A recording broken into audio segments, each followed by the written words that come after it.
Le château, en fait, nous, les premières archives qu'on a, c'est juste un toponyme. Vers les années 1304, on a Fougeray. En 1307, on a Elias de Fougerec, donc un seigneur EC à la fin, parce qu'on est limite Languedoc et Languedoil. En 1337, on a vraiment, là on sait que Fougeray a vraiment servi de base militaire.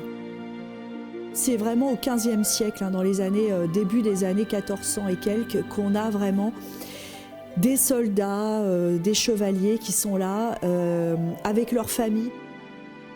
Donc après les premières familles au XVe siècle, on a en fait des noms. Là, on a Jean Frottier, le chevalier, etc. On a des noms. Et là, ça va être la période des grands procès, puisqu'en fait, Fougeray va être terriblement convoité par énormément dans les cohéritiers. Ça va toujours être très convoité. Il y a eu beaucoup de problèmes, des crimes, des suicides, des violences, beaucoup de violences pour récupérer Fougeray. Et Geffroy récupère quand même Fougeray et un peu de terre. Il est quand même malheureusement déshérité de pas mal de choses. Pendant la Révolution, Fougeray a été épargné et la bourgeoisie a pris la place de toute cette noblesse d'épée, qui était vraiment de la noblesse qui avait réellement combattu. Ils ont mouillé leur chemise pour sauver Fougeray, etc. On a même eu des propriétaires de Fougeray qui ont défendu Charles VII à Paris lors de la révolte des Bourguignons, etc. Enfin, on a vraiment eu des choses importantes qui se sont passées ici. Ils faisaient des grandes fêtes. On a même une relation avec Gilles de la Tourette, puisqu'en fait, il est venu plusieurs fois à Fougeray, puisqu'il y a eu une dame de Fougeray qui a épousé Gilles de la Tourette, après, enfin une descendante qui a épousé Gilles de la Tourette. Et on a ces fameux travaux énormes qui ont été réalisés sous le Second Empire, puisque la famille Robin-Médard, par exemple, la famille de Félix, alors qui ont laissé une marque énorme donc ici. Eux, par contre, ils ont cassé l'image d'un Fougeray féodal pour en faire quelque chose de festif et surtout à la mode. Alors après, on arrive début 20e. Ils ont continué justement ce côté frasque, grand bal mondain, etc. Et après, Fougeray a été repris très très très vite, régulièrement, comme ça, assez rapidement, jusqu'à nous, quelque part. Et donc voilà, c'est vrai que il y a toujours eu des convoitises par contre à Fougeray, toujours des problèmes de convoitises ici.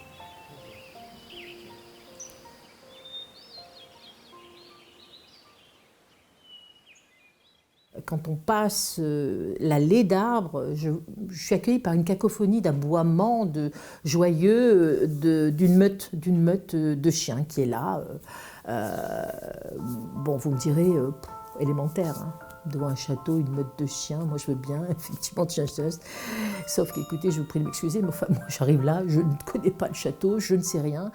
Et Véronique, je pose la question d'ailleurs le lendemain au débriefing à Véronique, qui me dit que probablement il y avait une meute de chiens, bien évidemment, et qu'elle en veut pour preuve, c'est qu'il y a un bâtiment désaffecté à l'entrée de la propriété où, quand on rentre dedans, on s'aperçoit qu'il y a une multitude de cages. Et ça, je ne pouvais pas le savoir, bien évidemment, puisque j'arrivais juste au château. J'ai aussi capté, quand Véronique est arrivée, qu'elle était accompagnée d'un chien blanc. Il y a un chien qui est là, enfin hier il est venu, oui, et il est crème blanc, et il est là, il est très attaché à ce lieu, je ne sais pas de quelle époque il est, c'est un chien et j'ai pensé que c'était lui. C'est ce que on se disait. Ouais. Ça me fait vraiment...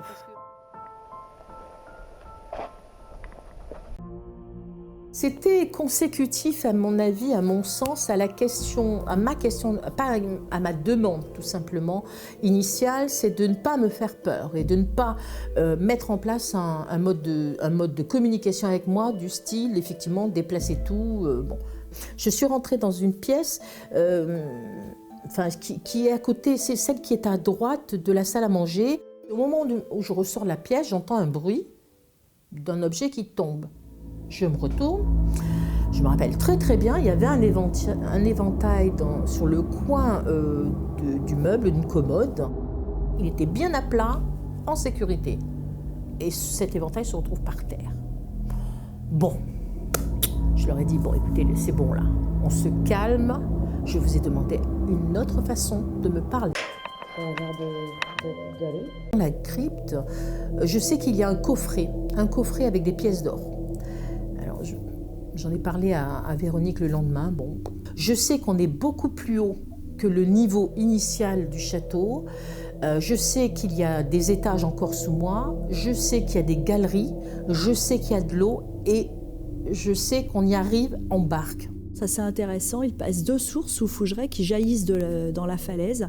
Une source, je dirais, ordinaire qui se jette dans la Vienne et une autre qui est une source thaumaturge, puisque dans les livres d'histoire locales, on peut trouver des rituels qui se font depuis l'Antiquité pour la fécondation des femmes.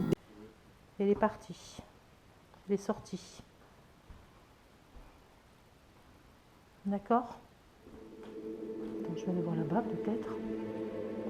Alors là, il y a une odeur, il y a un parfum là aussi. Est-ce que vous pourriez effectivement, peut-être pas nous donner votre adresse, on la connaît, mais nous faire un signe? C'est rigolo, j'ai plutôt l'impression qu'ils viennent et puis que là qu'ils s'en vont. Je ressens là encore. Voilà. Non, c'est pas ça tout le sang. Ça a carrément cassé. Ah, c'est elle alors, en le tombant? Non? Non, attends, c'est ça. Les talkie-walkies se sont déclenchés. Je pense que tout le monde a sursauté.